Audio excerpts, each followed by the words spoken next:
할렐루야. 오늘 말씀은 신약성경 에베소서 6장 10절에서 20절까지 읽겠습니다. 소리내어 읽겠습니다.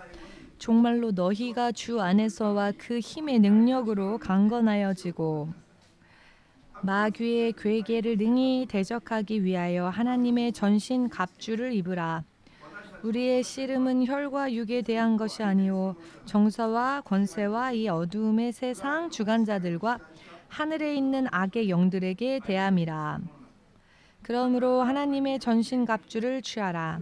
이는 악한 날에 너희가 능히 대적하고 모든 일을 행한 후에 서기 위함이라.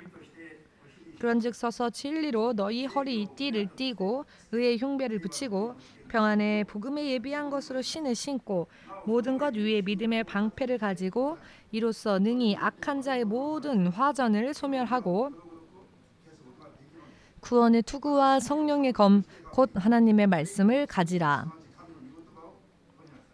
모든 기도와 간구로 하되 무시로 성령 안에서 기도하고 이를 위하여 깨어 구하기를 항상 힘쓰며 여러 성도를 위하여 구하고 또 나를 위하여 구할 것은 내게 말씀을 주사 나로 입을 벌려 복음의 비밀을 담대히 알리게 하옵소서 할 것이니 이 일을 위하여 내가 쇠사슬에 매인 사신이 된 것은 나로 이 일에 당연히 할 말을 담대히 하게 하려 하심이니라. 아멘. 기도하겠습니다. 주되신 하나님, 주님께서는 온 세상과 그 세상 안에 있는 모든 만물과 또한 사람을 창조하신 창조주 하나님이시며 그 모든 창조되어진 세상을 주의 뜻 가운데로 통치하시는 통치자 되십니다. 이것을 우리가 늘 잊지 말게 하시옵고 늘 깨어 상기하면서 주의 그 통치하심 속에 온전히 좌로도 우로도 치우치지 아니하고 들어갈 수 있도록 순종하며 청종할 수 있도록 그리하여 영원한 생명을 주의 약속 안에서 얻을 수 있도록 한 사람 남김없이 이 시간 또한 진리의 말씀을 통하여 확실히 깨닫게 하여 주시옵소서. 더 이상 흑암의 세력에 결박당한 곳이 없게 하시옵고 결박당했던 모든 부분까지 온전히 자유로워지는 하나님의 영역 안으로 온전히 들어가는 성령님의 인도하심과 도우심 속에 우리가 늘 있을 수 있도록 한 사람 한 사람을 도와주시옵소서. 예수 그리스도의 이름으로 기도하옵나이다. 아멘.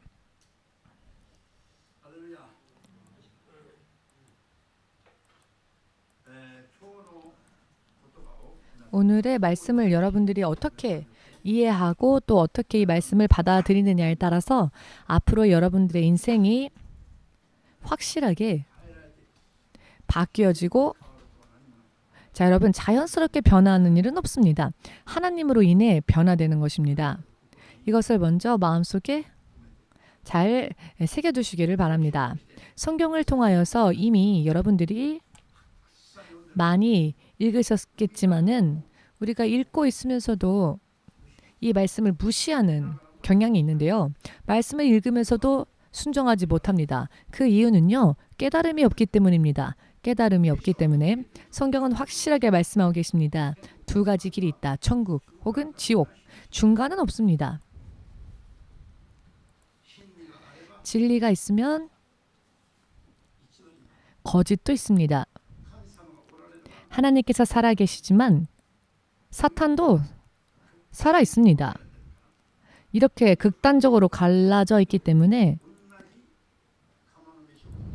진리를 깨닫지 못하면 똑같이 한 집에서 한 솥밥을 먹어도 극단적으로 갈라질 수 있습니다. 할렐루야.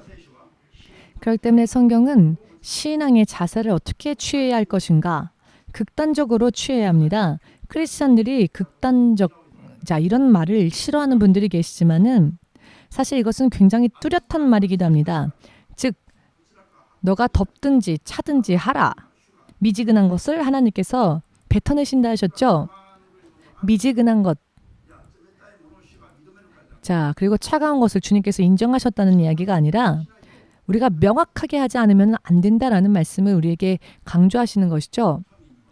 하나님께도 세상에도 양다리 걸치고 여러분들은 어떠십니까? 아직도 여러분들의 집에 혹시 조상들을 위한 위패나 그런 제사상을 차려놓고 있다가 목사님이 방문하시면은 없었던 것처럼 몰래 숨겨두고 자기네들끼리 있을 때에는 그 불단을 다 놔두고 매일매일 이렇게 향 피우고 하십니까 혹시? 한국의 크리스찬들 가운데에요. 15% 이상이 한국의 크리스찬들 가운데에서 15% 이상이 추석이나 무언가 명절이 되면 그 묘에 가서 절을 하고 점쟁이들에게 가서 점을 치고 한답니다. 점쟁이한테 가면 금세 뭘 얘기해 주니까 마음이 안심이 되는 모양입니다. 자, 이야기가 잠시 빗나갔는데요. 본론으로 다시 돌아가겠습니다. 제가 드리고자 하시는 말씀은 우리가 차든지 덥든지 명확하게 하지 않으면 안 된다는 것입니다. 믿음 생활을 뚜렷하게 명확하게 하지 않으면 다 잃을 수 있고 빼앗길 수 있다는 것입니다. 성경을 토대로 하여서 먼저 애굽에 바로 왕이 있었죠. 그가 모세가 그를 찾아왔을 때 어떤 때에는 이스라엘 백성들을 보내주겠다 하다가 다시 또 마음이 완악해지고 강박해져서 절대로 용서 못한다 하다가 하나님의 백성을 하나님께서 인도해 내시려고 하심에도 불구하고 바로는 마음이 강팍해져서 그것을 멈추게 하려 하였죠.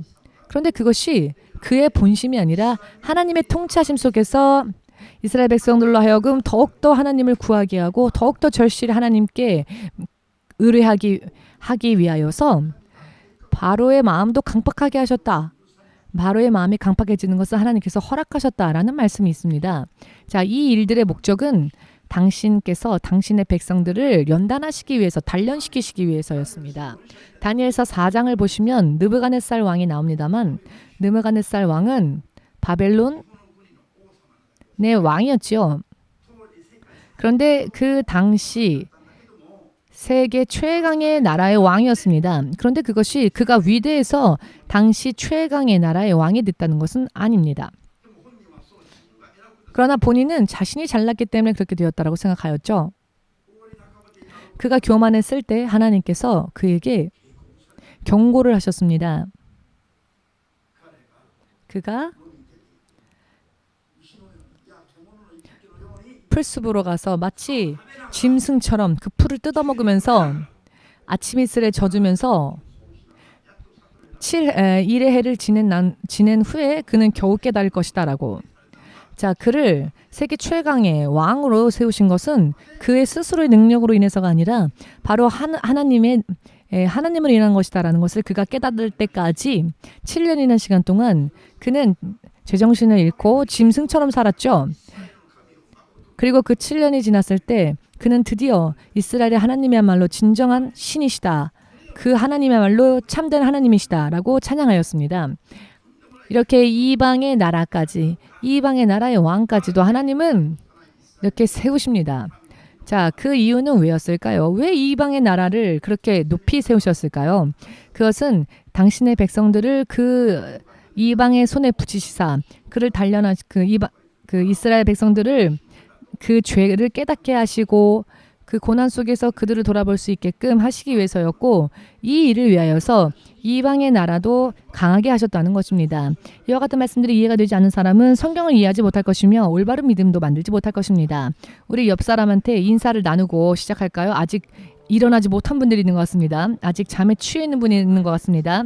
자는 사람들을 향해서 설교를 할 수는 없으니까요. 우리 옆 사람을 좀 깨워주십시오. 할렐루야. 자, 그렇게 인사를 했는데도 일어나지 않은 사람이 있으면 불이다 라고 얘기를 하십시오. 불이다 라고. 불이다, 불났다. 그렇게 불났다 라고 외치십시오. 거짓말이 아닙니다. 지옥의 불이 그냥 지금 활활 타오르고 있습니다. 아침이 돼도 혹은 불이다 라고 해도 일어나지 않으면 어떻게 할까요? 할렐루야.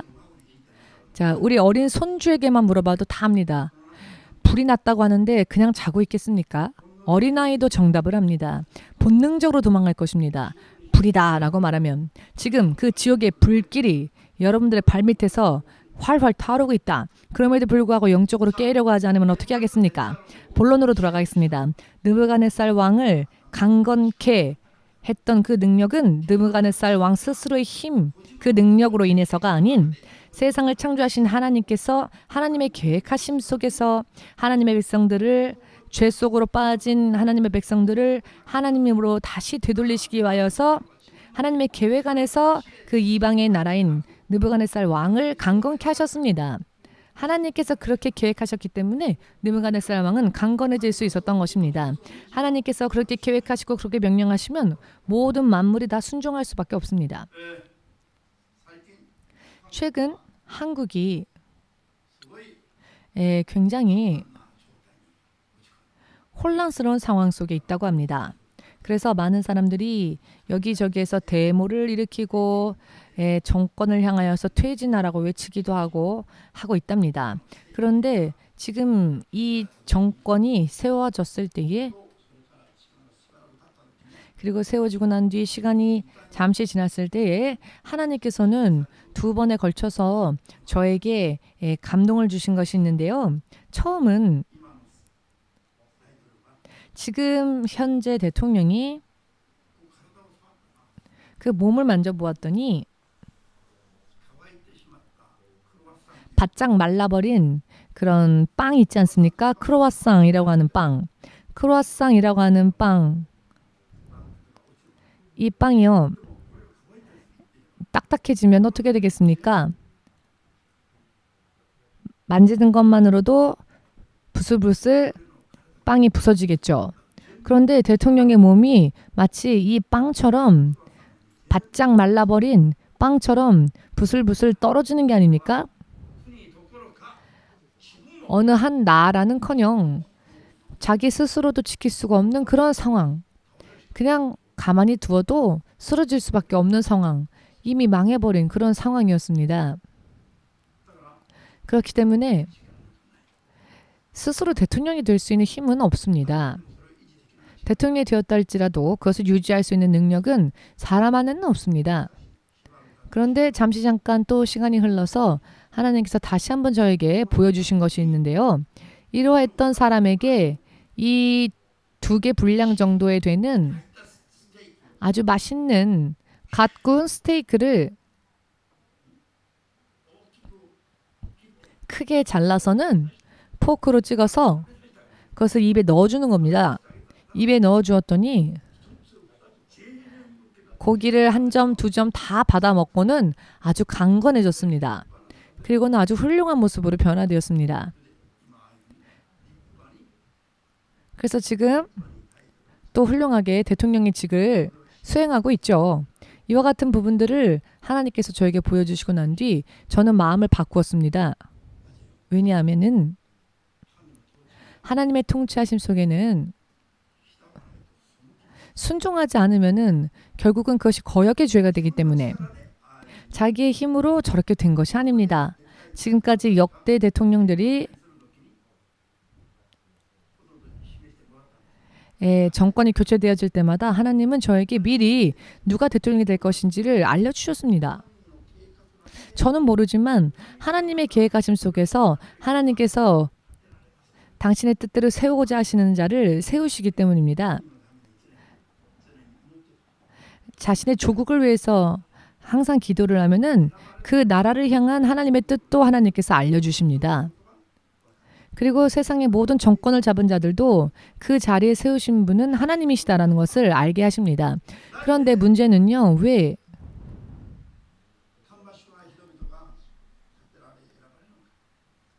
좋지 않은 사람들이 세워지는가? 왜 느부갓네살 왕이 세워졌는가? 그것은 이스라엘 백성들이 자 여러분 그 느부갓네살 왕을 명예롭게 하기 위해서가 아니라 하나님은 오히려 그 느부갓네살 왕을 통하여서 당신의 이스라엘 백성들을 세우고자 하셨죠. 마치 연마석과 같이 단련시키는 도구처럼 느부갓네살 왕을 세우셔서 이스라엘 백성들을 단련시키셨습니다. 여러분 욥을 생각해 보십시오. 욥은 하나님의 하나님을 믿는 의인이라고 하였습니다. 동방의 의인이라고 하였죠. 그런데 그 의인이라는 표현은 정말로 흠도 없고 점도 없는 의인이라는 뜻이라기보다는 믿는 자였다라는 뜻에 가깝습니다. 믿는 자였기 때문에 의인이라고 표현한 겁니다. 그러나 그에게도 아직 정금과 같이 단련되어지지 못한 부분들이 있었지요. 그래서 하나님께서는 사탄이 그를 유혹하는 것을 시험하는 것을 허락하셨습니다. 하나님께서 허락하셨더니 사탄이 역사하여서 사탄이 일하기 시작했더니 세바인들이 무장하고 습격하여 부하들이 다 죽고 또 태풍이 일어나서 자녀들이 죽고 화재가 일어나서 집들이 전멸하고 이런 불운한 일들이 꼬리를 이어 연이어서 일어났지요. 그리고 욥 자신도 그 육신에 심한 피부병이 생겨 어떻게 되었느냐면 그 부인이 조롱하고 차라리 저주하고 죽으라고 하는 말을 들을 정도로 비참해졌습니다. 자, 욥기 3장 5절 말씀을 보시면 욥이 이런 고백을 합니다. 내가 두려워했던 일들이 실제로 일어났구나. 내가 두려워했었던 일이 실제로 내 삶에 일어났다. 그가 기우했던 일들이 실제로 그의 삶 속에 잃어버렸다. 즉, 이 말은 하나님을 믿노라 하면서도 일어나지도 않은 일에 대해서 걱정하고 이런 일이 벌어지면 어떻게 하지? 하고 기우하는 그런 부분들이 실제로 있었다는 것이겠죠. 즉, 그가 하나님을 믿는 믿음은 어떠한 믿음이었느냐? 하나님을 믿노라 라고 하는 것과 또 실제로 삶 가운데서 하나님을 신뢰하고 있는지 어떠한지 이 부분은 별개의 문제였다는 겁니다. 이렇게 그의 믿음에도 틈이 있었고 사탄이 고발하면 하나님께서 그 고발을 들으시고 그 고소를 들으시고 하나님의 사람을 사탄에게 넘길 수밖에 없는 그런 부분들이 그에게도 있었기 때문에 시간이 흘러도 그 부분들을 회개하지 않기 때문에 그 틈들이 있었기 때문에 사탄에게 넘긴 것입니다. 그 이유는 욥을 버리시기 위해서가 아니라 오히려 이 고난을 통하여서 그를 정금과 같이 그의 믿음을 다시 만들어내시기 위함이었습니다. 욥기 42장 5절 말씀을 보시면 욥이 드디어 이런 고백을 하나님께 드리는 장면이 나옵니다. 제가 귀로만 듣던 하나님을 이제는 제 눈으로 봅니다. 눈으로 보았다. 자, 여러분, 눈으로 보는 것과 귀로 듣는 것과 어느 쪽의 감각이 더 확실합니까? 자, 예를 들어서 처음에는 소문으로 들었다. 그런데 내 눈으로 그걸 확인했다 한다면 어느 쪽이 더 확실합니까? 욥이 시련을 만나기 전에는 그의 믿음도 막연한 부분들이 있었습니다. 듣기는 듣고 있지만 하나님을 잘 알지 못했고 하나님을 믿노라 하면서도 하나님을 신뢰하지 못하는 부분들이 있었고 그렇기 때문에 그는 일어나지도 않은 일들에 대해서 걱정하고 두려워하며 기우했던 것입니다. 그러나 실제로 하나님께서 통치하심 가운데에서 당신의 그 뜻을 이루셨더니 어떻게 되었느냐. 욥은 그 고난을 통해서 정금과 같이 단련되어졌고 그 믿음이 온전해졌죠. 그래서 욥은 깨달았습니다. 믿는다고 하는 것은 그저 입술로만 믿는다는 것이 아니라 실제로 삶 가운데에서 죄에서 벗어나고 하나님과 동행하는 것, 하나님의 통치하심을 체험하면서 여러분 누군가가 자 여러분들에게 당신이 믿는 하나님은 어떤 하나님입니까? 라는 질문을 받았을 때 1시간 끊이지 않고 계속 하나에서 10가지 예수님에 대하여서 설명할 수 있는 사람이 있다면 손들어 보십시오. 지금 제가 마이크를 넘겨드리겠습니다. 자, 마이크 안 드릴 테니 손이라도 들어보십시오. 자라 손처럼 짧아도 좋습니다. 이 자리에 있는 여러분들은 그 일이 가능하기 때문에 여기에 있는 것이지만 그렇지 못하는 사람들은 저 바깥 세상에 많이 있습니다. 실제로 그렇습니다. 그런데 모르죠. 왜 모를까요? 모르면서 어떻게 눈에 보이지 않는 하나님을 신뢰할 수 있겠습니까? 믿는다고 하는 것은 말뿐이며 아멘. 욥이 귀로만 듣고 있었던 막연하게 그런 것인가? 라고 생각했었던 하나님. 온전히 신뢰하지 못했던 하나님. 그래서 자기 인생을 스스로 걱정하고 고민했었던 그 전까지의 믿음. 그것이 바로 죄였다라는 것을 욥은 깨달았죠. 그래서 그 죄를 회개했습니다. 그 죄를 회개하였더니 예전의 축복보다 예전의 영광보다 갑절의 축복과 영광을 그에게 준비해 주셨습니다. 아멘 되십니까? 욥의 신앙을 단련시키시기 위해서 하나님은 무슨 일을 하셨습니까? 사탄의 괴략, 사탄의 책략 이것을 오히려 허용하셨습니다. 하나님께서. 아멘 되십니까? 물론 사탄은 하나님 앞에서 원숭이 지혜처럼 얕은 지혜이기 때문에 이것으로 성공할 수 있을 것이다 라고 그는 생각했을 수 있지만 하나님께서는 그 다음 단계로 당신의 자녀들을 인도하셨습니다. 할렐루야. 자, 그렇다면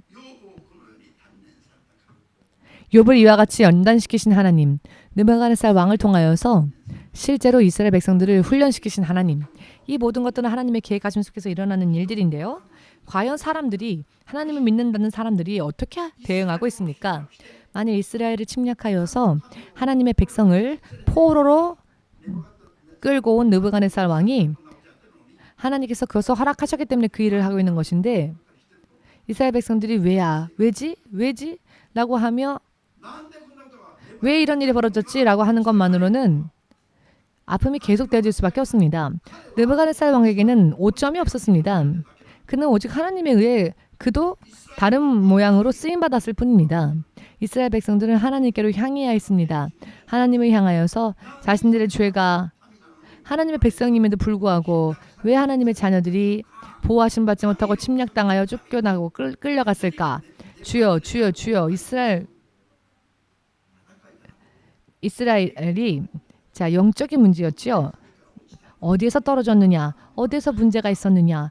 어디에서 문제가 생겨 하나님의 보호하심을 받지 못했는가? 이것을 먼저 그들은 하나님께 물어봤었어야 했습니다. 이런 부분들을 먼저 해결했었어야만 했습니다. 만약 이런 부분들을 해결하지 못한다면 70년이 아니라 100년 걸렸을 수도 있습니다. 이스라엘 백성들은 70년이라는 시간을 통해 그것을 확실하게 깨달았지요. 느부갓네살 왕이 문제가 있는 게 아니라 자기들의 믿음이 잘못되어져 있었다는 것.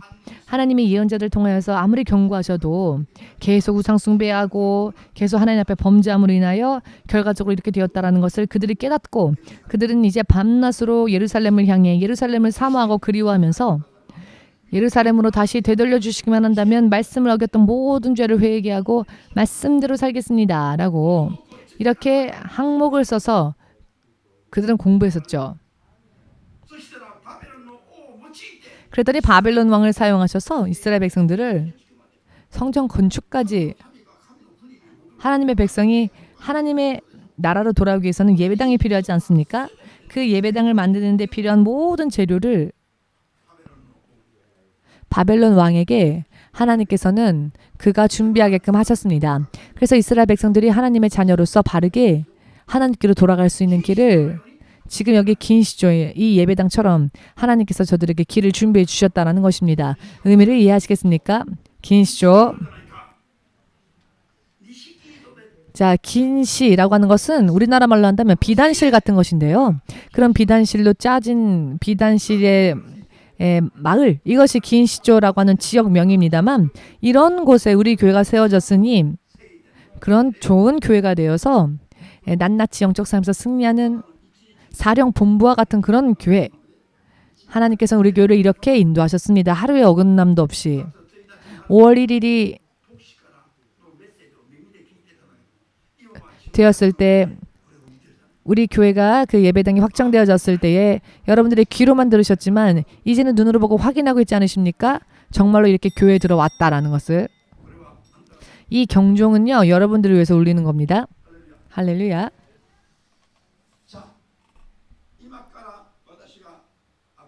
지금부터 제가 여러분들에게 드리는 간증을 여러분들 들으실 때에 반발하지 마시기 바랍니다. 많이 반발하는 분들이 있습니다.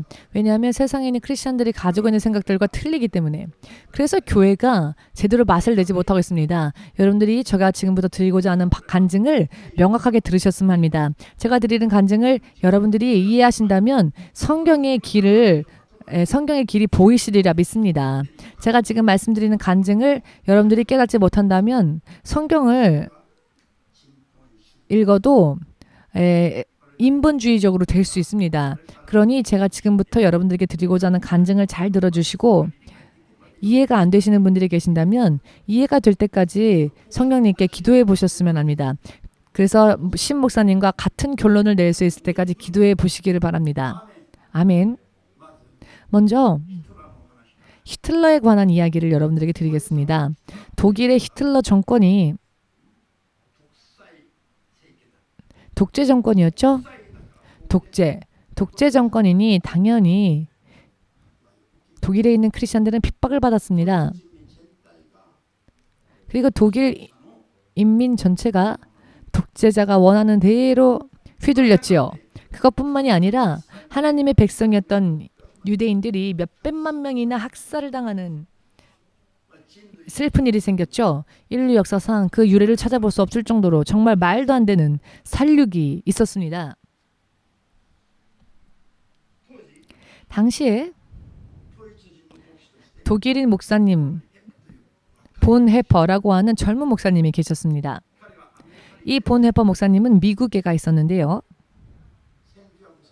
1939년에 독일로 귀국을 했습니다.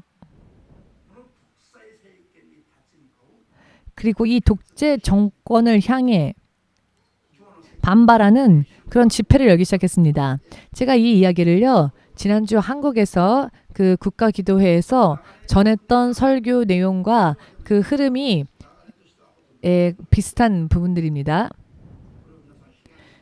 여러분들이 이것을 아셔야 하기 때문에 말씀을 드리는데요. 이 본 해퍼 목사님은 자신의 조국인 독일로 돌아왔습니다.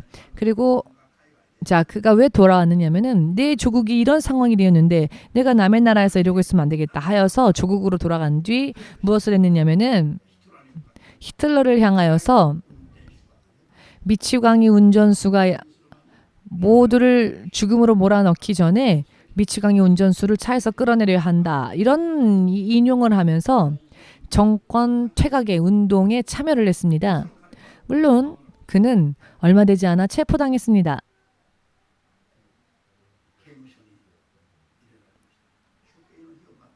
그리고 감옥에 갇히게 되었고 처형의 날짜를 기다리고 있는 동안 어떤 일이 생겼냐면 어느 날 환상을 보게 되는데요. 환상을 보았더니 히틀러가 예수님의 심판대 앞에 서 있더랍니다.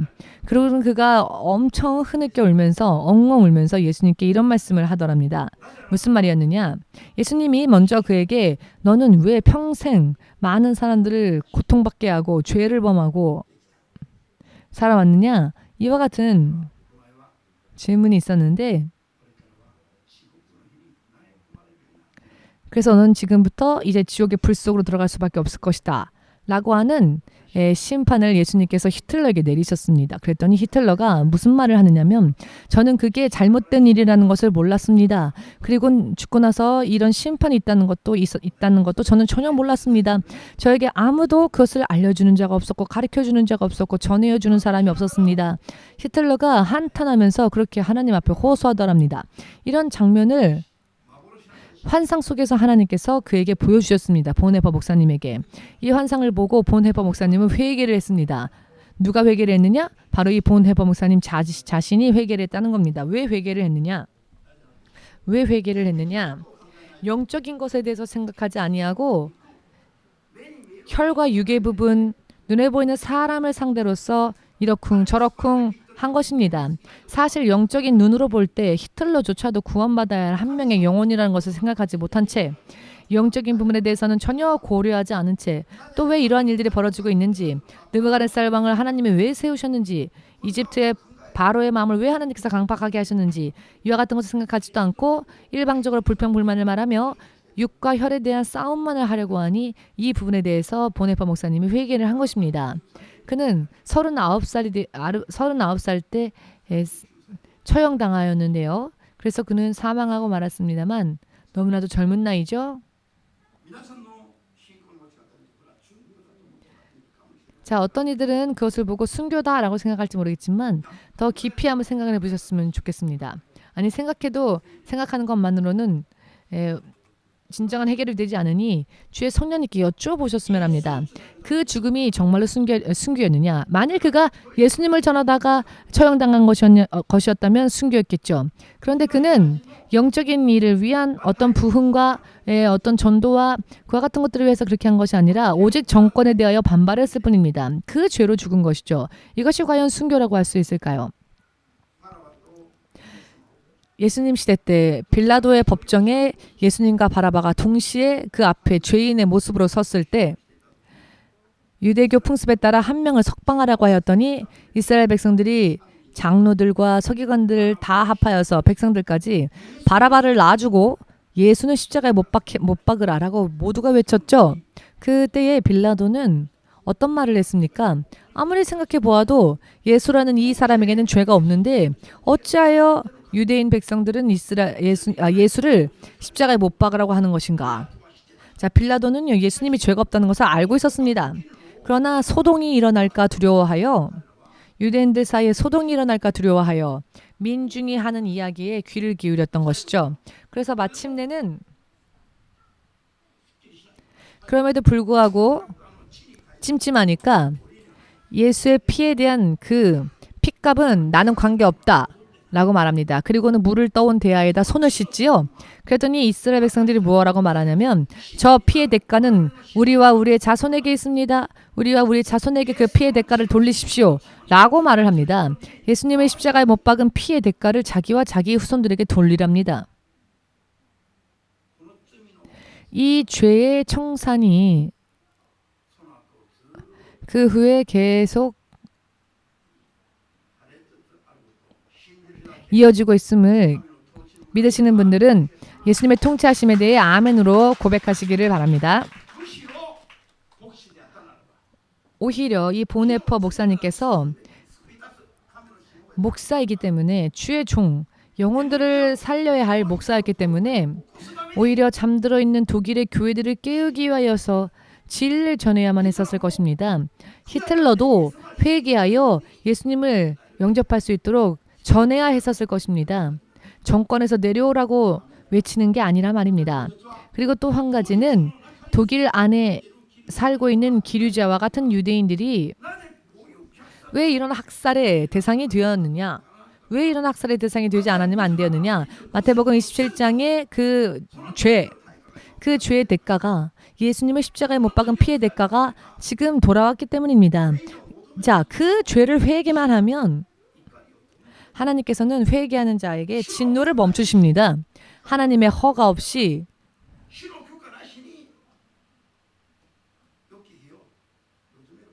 좋은 날을 소망할 수 있는 사람은 없습니다. 여러분들의 머리카락 한 올조차도 그것이 아직 두피에 붙어 있는지 혹은 땅에 떨어졌는지 우리는 그것을 모르지만 예수님은 그 머리카락 하나까지 다 헤아리면서 다스리십니다. 한 나라의 민족을, 한 나라의 지도자를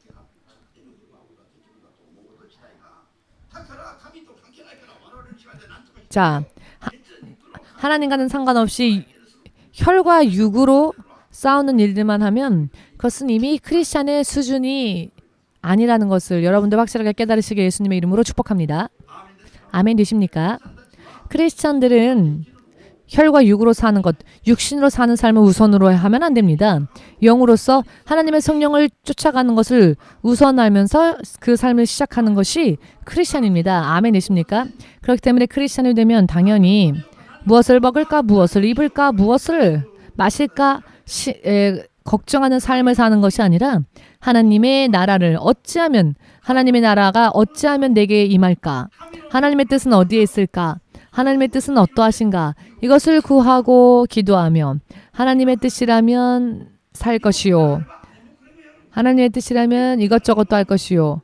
하나님의 뜻이 아니면 그만두는 이것이 크리스찬들의 올바른 삶의 방식이며 믿음의 방식이 되어야 합니다. 아멘 되십니까?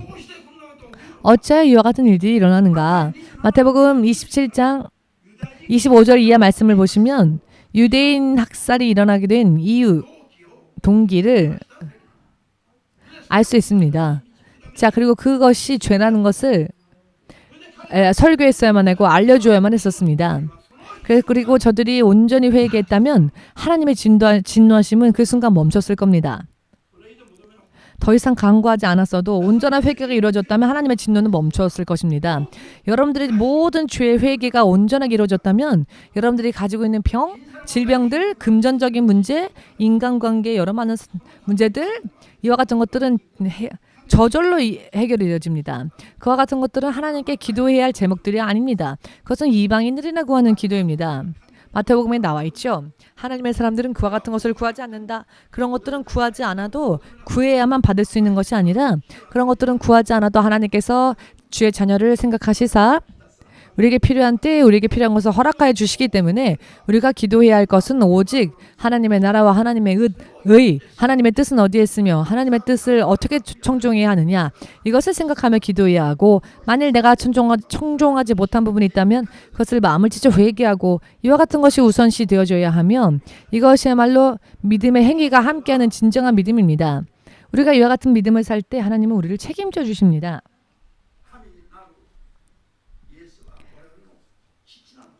하나님이신 예수님은 우리의 아버지 되시기도 합니다.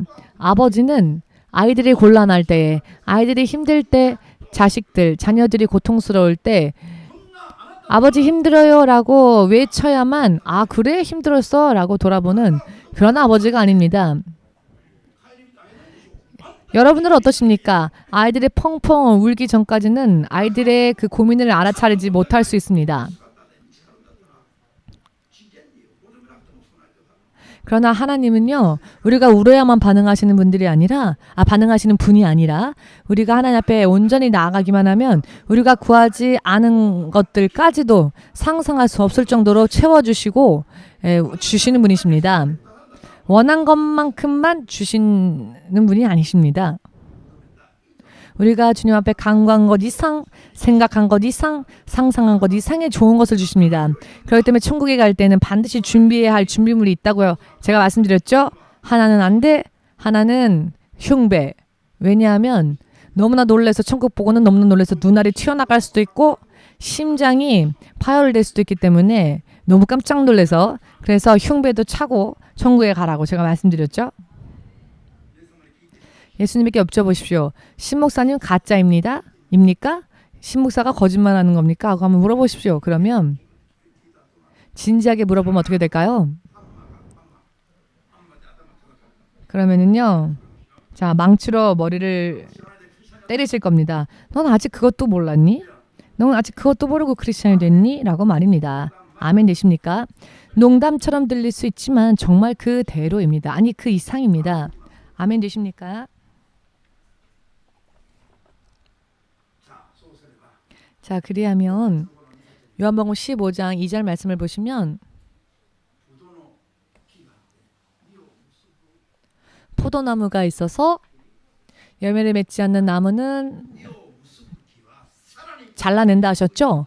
그러나 열매를 잘 맺는 가지는 오히려 손질해주고 거름도 주고 손질해 주신다 하셨습니다. 어떤 분이 주의 종인데 39이라는 젊은 나이로 세상을 떠나고 만 분이 계셨는데요. 왜 하나님은 왜 그 젊은 목사를 지켜주지 않으셨을까? 마지막에 회개해야 될 부분들이 있었죠.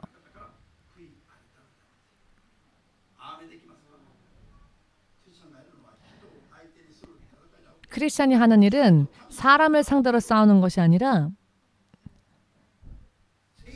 공중권세 잡은 저들과 싸우면서 또 성령의 도우심으로 나를 조명하며 나에게 어떤 문제가 있는지 영적으로 나에게 어떤 죄가 있는지를 비춰보고 그것을 또 회개하고 하는 일을 해야 합니다. 주님과 나 사이에 어떤 문제가 있었는지 그렇기 때문에 틈이 생겨서 사탄이 나에게 역사했다. 이와 같은 것들을 진리의 말씀과 성령을 통해서 항상 비춰보면서 나를 정결케 하고 그런 더러운 부분들을 회개함으로써 정결케 하는 그런 삶을 사는 것이 크리스찬들의 삶이어야만 합니다.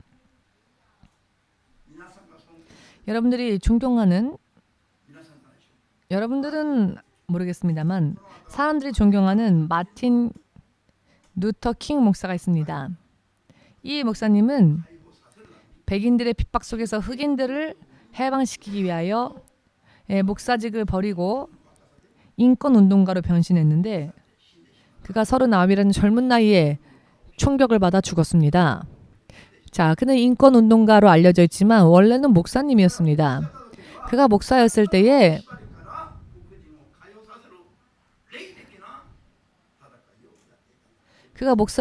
는 사탄의 소나기에 결박당했던 영혼들을 예수 그리스도 이름으로 자유롭게 하는 그런 목회를 하였는데요.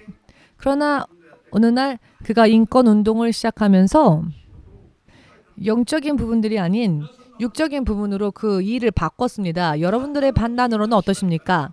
사탄의 영원한 결박에서 자유롭게 하고 하나님의 나라로 인도하는 영적인 지도자로서의 사명을 감당하는 것이 더 옳은 일인지, 혹은 그와 같은 것은 뒷전으로 미루고 이 세상에서 필요한 당장 닥쳐오는 백인의 핍박 속에서 흑인을 이 세상에서만 해방시키는 그런 일들을 하는 게 우선인가? 어느 쪽이 옳은 일일까요? 전자가 옳다라고 생각하시는 분들은 아멘으로 주님 앞에 영광 돌리시고, 그거는 죽고 난 다음의 일이니까 일단은 세상 살면서 지금의 고통이 너무 힘드니까 어떻게든 간에 백인들의 핍박 속에서 흑인들을 해방시키는 일이 좋지라고 생각하는 분이 있으면 발로 박수를 쳐보십시오. 지금 발로. 뒤에 그런 분 계십니까? 자, 여러분 판단이 서지십니까? 제가 지금 이 말씀 드리는 것은 누군가를 비판하려고 하는 것이 아니라 영적인 눈을 여러분들이 뜨시기를 원하기 때문에 드리는 말씀입니다. 이와 같은 지식과 지혜 혹은 판단력이 없으면, 분별력이 없으면 성경을 읽어도 제대로 성경을 이해하지 못합니다. 아멘 되십니까? 여러분들을 죄에서 인도해 내는 목회직을 그만두고, 제가 지금 예를 들어 일본과 한국이 양국 간의 사이가 좋아지도록 하는 일을 한다든지, 혹은 한국과 북한이 통일되게 하기 위해서 목회하는 일을 그만두고 뭔가를 한다든지, 혹은 일본 정권을 비판하면서 아베 세력과 싸우든지, 왜 한국인들 괴롭히냐 이러고 말입니다. 제가 이런 일을 하면 좋을까요? 목회 그만두고? 자, 예를 들어서 드리는 말씀이지만, 이렇게 예를 들어서 말씀을 드려도 이해되지 않으신다면 성경책을 읽어도 이해하지 못할 겁니다. 그러니 차라리 한탄하면서 술을 마시는 게 낫겠습니다. 성경을 읽어도 이해하지 못하는 자기를 슬퍼하면서. 왜냐하면 성경을 읽어도 제대로 이해하지 못하니까. 제가 지금 드리고자 하는 말씀의 의미가 이해되시는지요? 제가 드리고자 하는 말씀이 이해될 때까지 기도하셨으면 합니다. 그저 막연하게, 그저 상상하면서 자기 마음대로 상상하고 자기 마음대로 상상한 것을 얘기하니까 오늘날 세상의 교회들이 모두 다 도미노 쓰러지듯 쓰러져 버린 겁니다. 이번에 한국국가기도회에 갔다 왔습니다. 주최하는 교회에 참가했습니다. 여러분들이 해야 할 일은 이 나라를 깨우는 일입니다. 그렇지만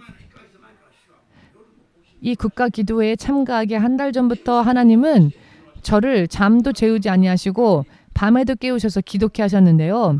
왜 이렇게 기도하게 하실까 생각을 했는데, 이것을 그저 단순한 행사로 끝나는 게 아니라 영적인 토양을 갈아엎을 수 있도록 정말로 이 마지막 세대를 담당하는 영혼들을 출소하는 그릇들로서 교회들이 먼저 일어날 수 있도록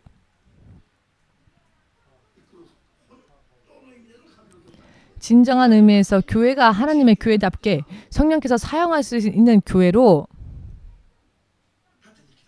하나님께서 다시 만드시고 다시 건설하시고자, 하나님께서 높은 곳에서 바라보시는데 바라보는 곳을 저도 보았더니 서산이었습니다. 한국국가기도회가 서울에서 시작하여 제주도, 목포, 대전, 이번에 서산에서 이루어졌는데요. 그 각 지역마다 하나님께서 당신의 그 본부처럼 삼고자 하시는 교회들을 통해서 이렇게 국가기도회를 개최하시는 모습을 보았는데요. 아멘하고 이해하고 받아들이는 교회가 있는가 하면, 어떤 교회는 그냥 행사처럼 끝내버리고 끝나면 아무것도 없었던 것처럼 다시 예전으로 돌아가는 교회도 많았는데요.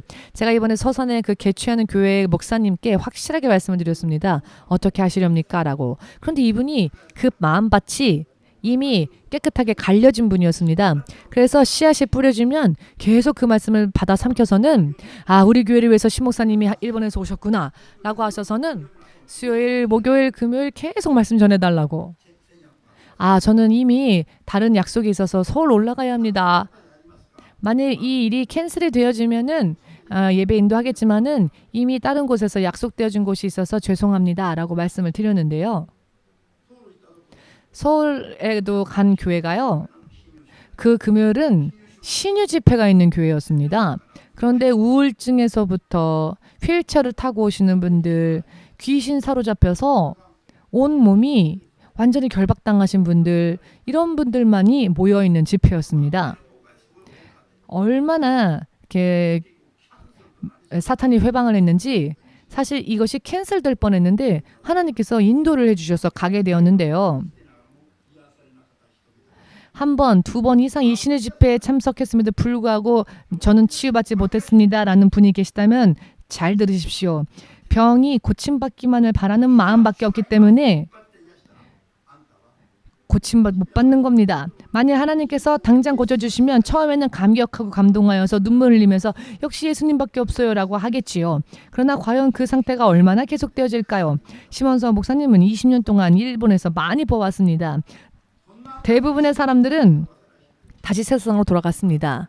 하나님께서는 여러분들의 육적인 병이 아닌 영적인 병, 하나님과 너무나 벗어나서 사는 이 죄의 문제를 먼저 해결하시기를 원하십니다. 하나님은 여러분들의 병을 고쳐주시기 이전에 먼저 여러분들을 하나님의 자녀로 삼으시기 원하십니다. 라고. 자, 병 고쳐주세요 하면 멋있게 그래 병 고쳐줄게 하고 다시 세상으로 여러분들이 돌아갈 것을 아시면서도 여러분들을 그렇게 하시는 분이 아니십니다. 라고.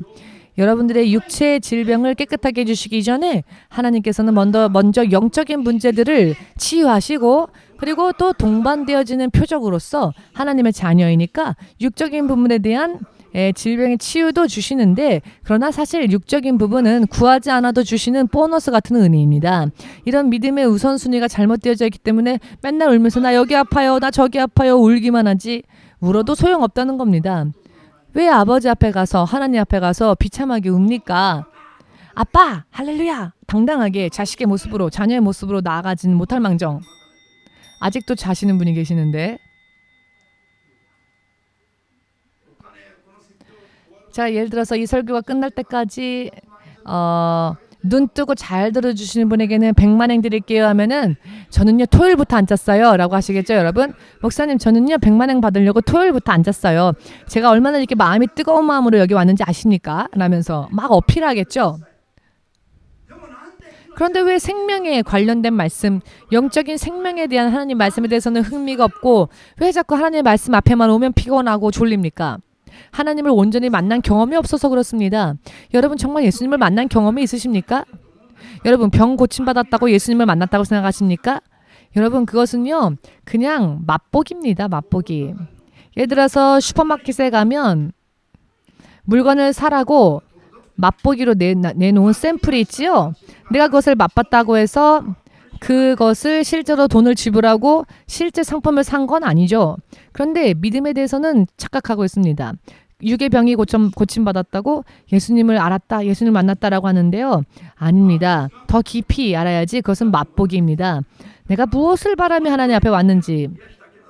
정말로 육체의 질병의 치유만을 위해서 왔다면 그것을 회개하십시오. 하나님과의 관계를 먼저 회복하고 하나님 앞에 온전히 나아가기 위하여 기도하며 하나님의 자녀의 모습을 되찾고 하나님의 자녀로서의 신분을 되찾고 예수님의 십자가에 못 박은 죄를 회개해야 하는데 뻔뻔하게 회개는 하지 않고 괘씸하지 않습니까? 죄는 회개하려 하지 않으면서 은혜만 바랍니다. 가난해도 좋고 병이 고침받지 않아도 좋으니 내가 죽는 날까지 오직 하나님의 뜻대로 살기를 하나님의 뜻대로 살고 내가 다시 예수님의 십자가에 못 박는 것과 같은 죄를 저지르는 일이 없도록 이렇게 철회하면서 기도한 적 있으십니까? 내 나라 내 민족이 예수님을 알지 못하는 죄 가운데 있음에도 불구하고 그 죄에 대해서 중보기도 해준 적이 있습니까? 오늘부터 발 쭉 뻗고 편하게 자자 하면은 아, 내 양심 죽은 거구나. 인 겁니다. 내 형제가, 내 가족이 예수를 믿지 않는데, 교회에 오지 않는데, 만일 오늘 밤 지진이 일어나면 그 지진에 삼킴을 당해 죽을 수도 있는데 나만 교회 다니면 좋습니까? 화장 아주 빨갛게 립스틱만 칠하고 교회 오면 답니까?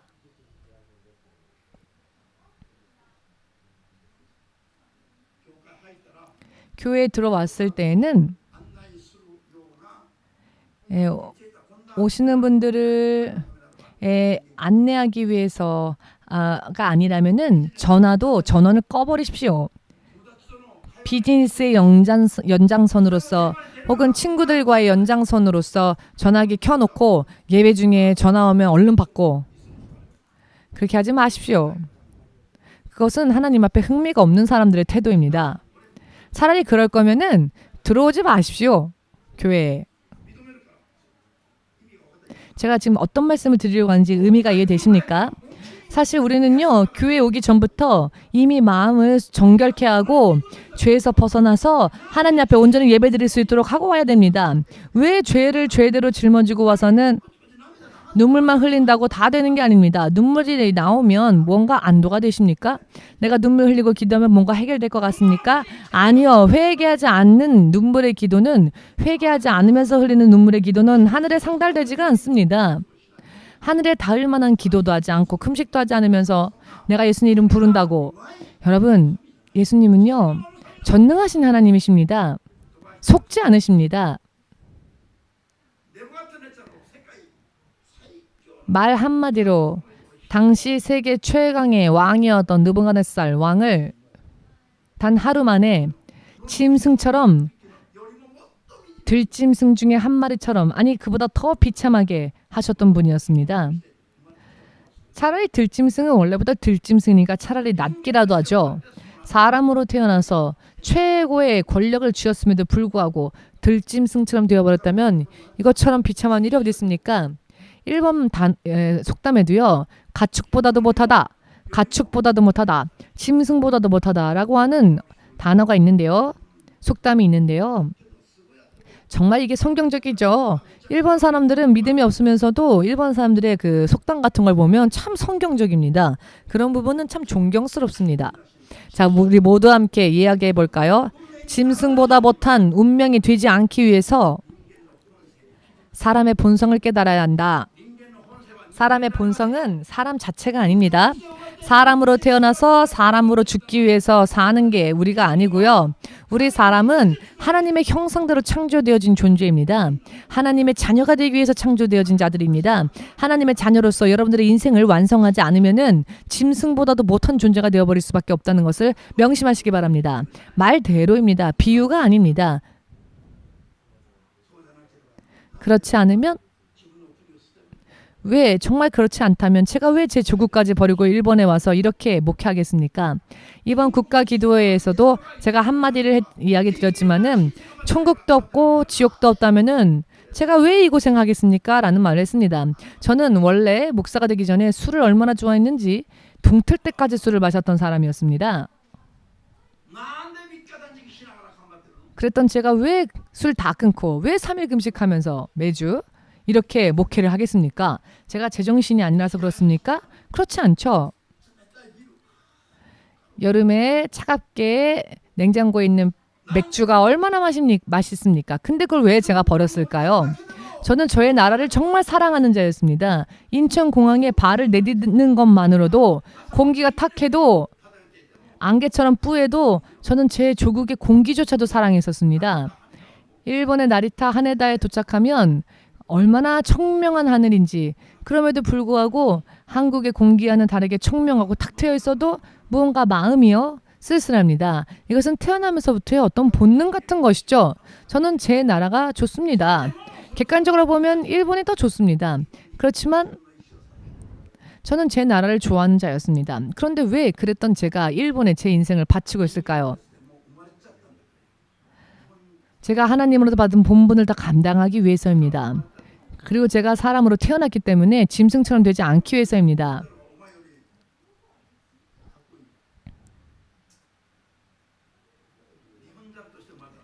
제가 만약 1번 원숭이로 태어났다면야 상관없겠지만 1번 원숭이는 참 그래도 아주 그냥 그 삶이 부럽지 않습니까? 온천까지 즐기니까요.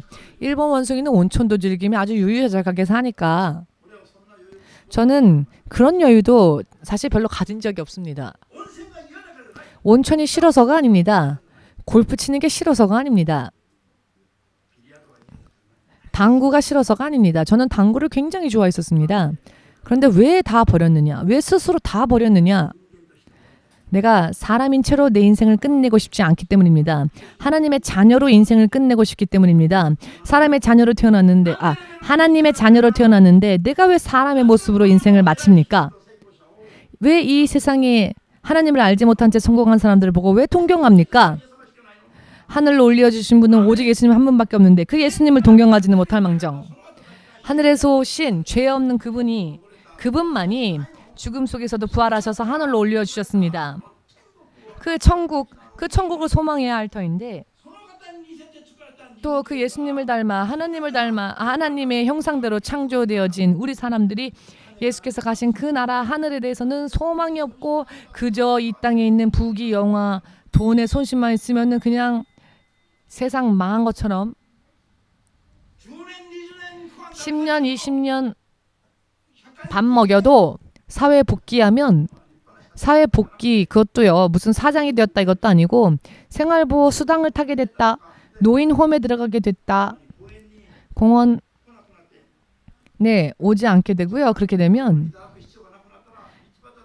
뭔가 집회에서 음식에 받아 먹지 않으면 안 될 정도의 상황에서 벗어나면 길가에서 가끔 저랑 만나도요 모른 척하고 지나갑니다. 옛날에는 공원만 가면은 목사님 저 왔어요 했던 사람이 사회 복귀하자마자 너랑 나랑 뭔가 이제 무슨 상관이냐 하는 듯이 제가 인사해도 모른 척하고 지나갑니다. 그것도 무슨 대단한 사장이 된 것도 아니고 그저 생활보호수당 탄 것만으로도 그렇게 태도가 바뀌어집니다. 그래서 하나님은요 오히려 노숙자인 채로 두시는 이유도 있는 것 같습니다. 그러면은 하나님 앞에 갈급함으로 나오기 때문입니다. 아직도 크리스천들의 목적이 세상에 있으니까. 자, 마지막으로 정리해서 말씀드리겠지만은 지금은 영적으로 길갈 시대가 시작되어졌습니다. 이파리만 무성하고 200~300만 명이 우리는 하나님의 자녀 백성들이다 라고 말했던 그래서 어떤 그런 시대가 아닙니다. 그것은 잎사귀만 무성했던 시대입니다. 이제 길갈 시대는 열렸습니다. 광야 시대가 끝나고 광야가 끝나고 이스라엘 백성들이 길갈에 올라갔지요. 지금까지의 시대가 전부 성령님으로 인해 말 그대로 부흥, 성령으로 인해 자 부흥은 성령으로 인해 이루어지는 거라고 우리 생각했었죠. 그런데 지금까지 한국에서 있었던 그런 부흥은 거품이 낀 부흥이었다. 길갈 시대에 가면은 거품을요 하나님이 허락하지 않으십니다. 예를 들어서 이스라엘 백성들이 광야에서 나와 길갈에 들어갔을 때에는 하나님이 아간을 허락하지 않으셨습니다. 조금의 흠도 허락하지 않으셨다는 겁니다. 지도자라 할지라도 여호수아라 할지라도 시몬스 목사님이라 할지라도 죄가 있다면 하나님은 이제 제해버리십니다. 마지막 때에는요 이제 거룩한 사람이 되어야 합니다. 마지막 때에는 더더욱 거룩한 자가 되고 진리에 서기 위해서 노력해야 합니다. 성경대로 살기 위해서 성경으로 돌아가야 합니다. 성경으로 돌아가자 하면서 공부만 하지 생활을 보면 성경으로 돌아간 게 없습니다.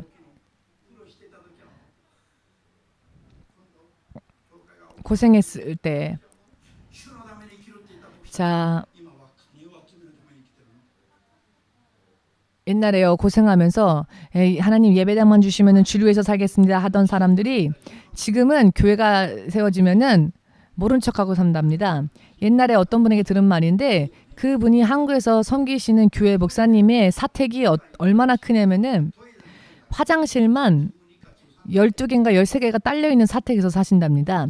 지하 1층에서부터 3층까지 4층짜리 사택이라는데요. 4층이니까 한 층에 화장실이 3개 있어도 12개인데 왜 13개죠? 주차장에도 화장실이 있는 걸까? 13개가 있답니다. 화장실이.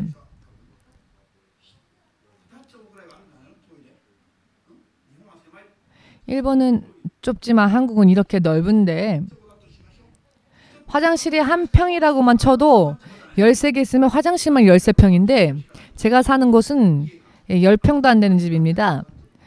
그런데 이런 말을 저에게 알려주신 신자의 목사님의 사택은 화장실만 13평이랍니다. 제가 한국에서 이 이야기를 했더니 아무도 놀라지를 않고 저를 바라보는 겁니다. 안 놀라는 그들을 보고 제가 놀랐습니다. 목사님, 제가 지금 무슨 말씀을 드리려고 하는지 의미가 이해되십니까? 제가 무슨 말씀을 드리려고 하는지 의미가 보이십니까? 하나님이 보이시고 말씀이 보이십니까? 사탄이 보입니까?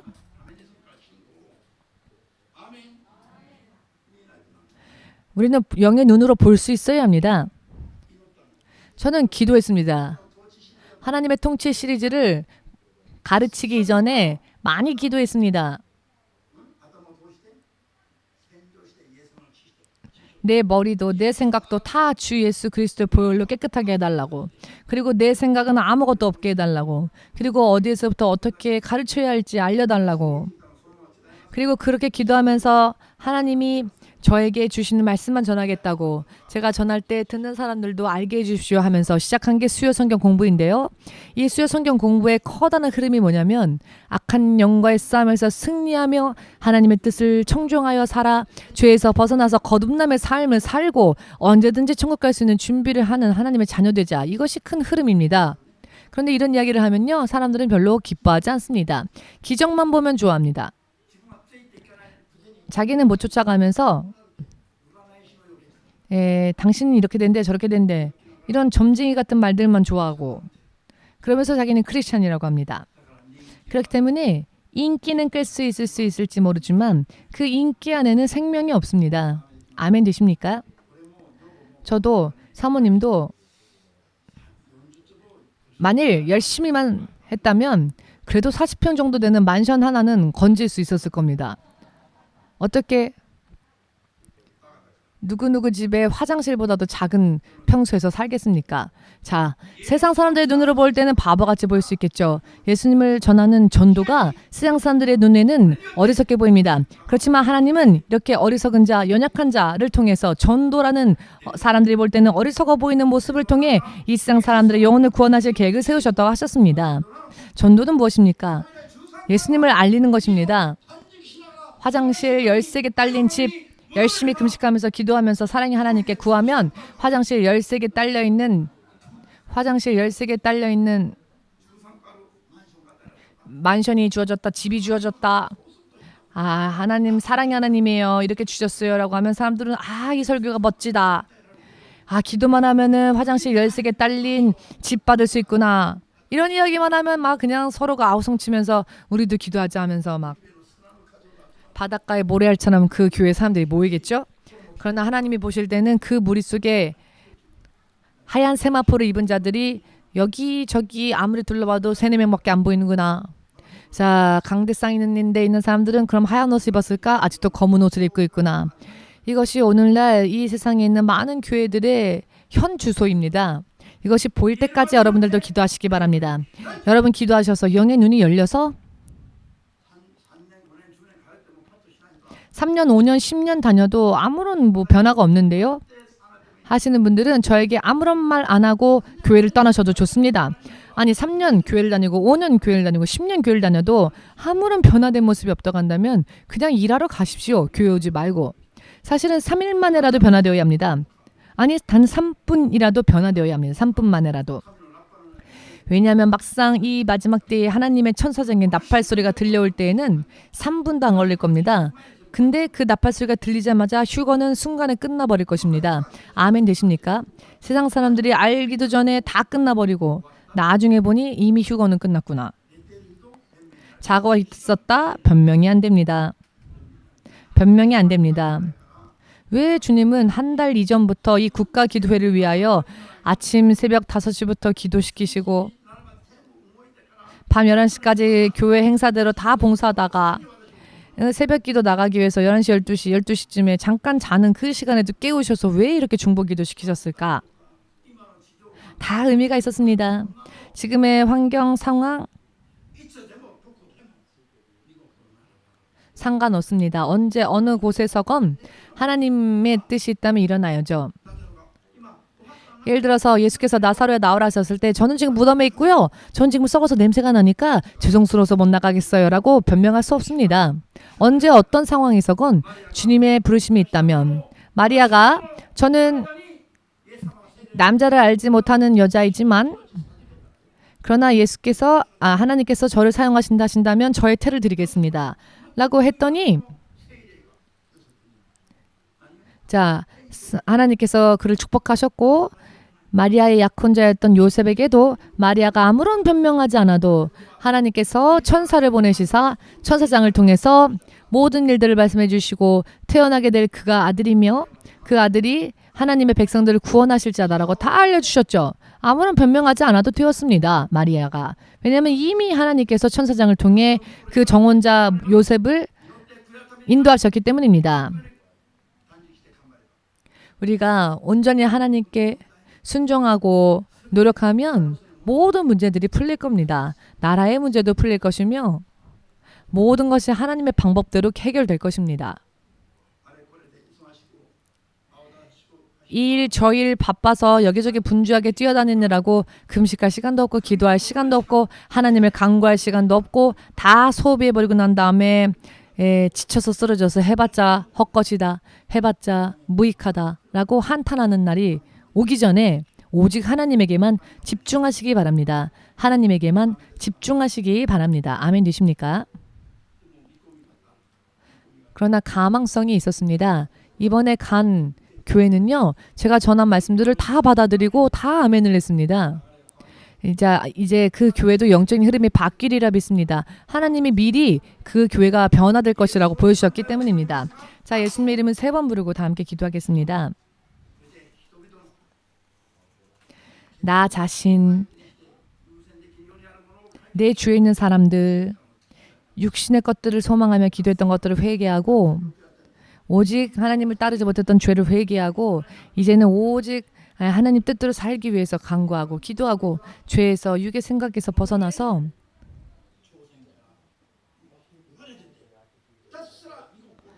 이제는 거듭나서 오직 주의 말씀만을 소망하는 믿음에 서겠습니다 하고 결심하시고 기도하시기 바랍니다. 예수여 삼창